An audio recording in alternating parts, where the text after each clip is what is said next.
Now I just want you to see this. 294 I-85 at the Loves.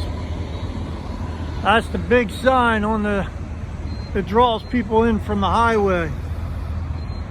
And you get down here,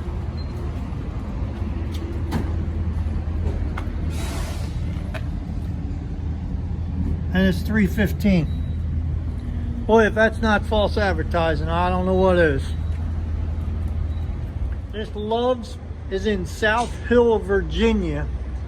I-85 South, exit 15. Talk about false advertising right there. They just said their signs broke and they should change their pumps or unplug the sign. You got people pulling in off the highway for $2.94 and happen to pay $3.15.